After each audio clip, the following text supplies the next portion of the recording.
qu'on expliquait. Mais pourquoi est-ce que Dieu lui demanda de monter? Donc dans le domaine de l'esprit, il y a des niveaux. Dites-moi des niveaux. Je désire que l'Éternel aujourd'hui, soit l'Éternel va te donner un niveau, soit à ta ongeza niveau et à pas de kalaka. Si j'étais toi, j'allais dire Amen très fort. La troisième facette de parler en langue, la Bible nous prouve que l'homme ne prie pas, mais l'homme invoque. Parce que tout le monde peut prier, mais tout le monde ne peut pas invoquer. Amen. Parce que la Bible elle est en train de nous prouver quelque chose ici. Que dans le domaine occulte, je n'ai jamais été un occultiste, mais selon des recherches et des gens qui parlent là-bas, on dit souvent dans le monde occulte que l'invocation est réservée aux initiés. Donc cela veut dire que celui qui prie, tout le monde peut prier, mais tout le monde ne peut pas invoquer. Parce que celui qui prie, celui qui invoque a déjà trouvé là où Dieu se cache. Mais celui qui prie n'a pas encore localisé où se trouve la cachette de Dieu. Amen. Donc cela veut dire ceci, que l'invocation est réservée aux initiés. Là c'est le monde qui te dit. Mais que la Bible est en train de nous prouver. La Bible est en train de nous prouver. Parce que si vous allez dans Ésaïe dit ceci. Ésaïe est en train de dire ceci, que Éternel, toi tu dis à Israël de te chercher, mais cependant tu te caches. Tu dis à Israël de te chercher, mais tu te caches. Est-ce que vous comprenez ce chose? Tu as dit à Israël, cherchez-moi, mais allez à la foucha. Parce que l'Éternel a besoin de nos positions d'invoquer. C'est lui qui invoque. Il permet Dieu de sortir. Il permet Dieu de se manifester. Il permet Dieu de sortir à la place qu'il était déjà caché pour qu'il puisse sortir. Pourquoi? Parce que dans le monde des esprits, il y a des codes. C'est pourquoi au commencement, j'ai défini le parler en langue comme étant un langage. Amen. Et si par exemple vous vous retrouvez à l'étranger, vous allez vous rendre compte que si vous vous retrouvez à l'étranger, vous êtes peut-être très loin aux États-Unis et vous trouvez quelqu'un qui est du Congo. Vous n'aurez même pas le temps à lui demander qu'il était dans quel quartier.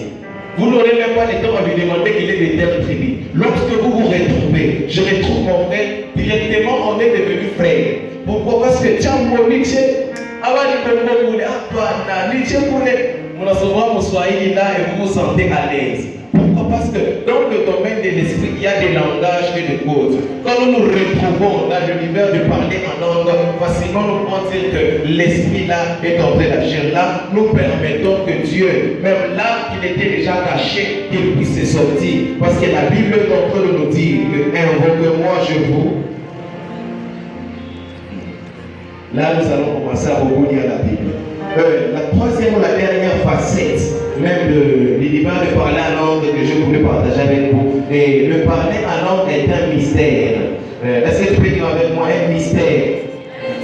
Quand nous voyons le mystère est en train juste de symboliser ou d'être défini comme une ouverture qui est réservée à une catégorie de personnes, de gens préalablement initiés. Donc cela veut dire que le mystère n'est quelque chose de caché, mais ce n'est pas moi, c'est la Bible qui parle que le parler en langue est un mystère. Et quand nous voyons un mystère, nous voyons quelque chose que tout le monde ne peut jamais voir. Nous voyons des choses que tout le monde ne peut jamais y accéder. Parce que le mystère, c'est quelque chose qui se cache. Mais un mystère n'est pas quelque chose que tout le monde doit trouver. Donc c'est quelque chose qui est caché, c'est quelque chose qui est visible à des personnes bien déterminées. C'est pourquoi quand une personne est en train de parler en langue, vous allez vous rendre compte que le païen c'est homme est en train de se donner. C'est pourquoi même à décourager des pièces peut-être théâtrales où vous voyez une personne en train, je suivais un jour là des théâtres. Le théâtre c'était sur Nyonga Télévision. Je suivais là un théâtre là, quelque part là, quelqu'un là qui jouait le rôle d'un pasteur. Il s'est dit, maman, chaque fois ça, pourtant mon loup, comment il chose au pika, ma loup, il a maïné, il m'a chicoui. Et il a commencé à imiter le parler en langue.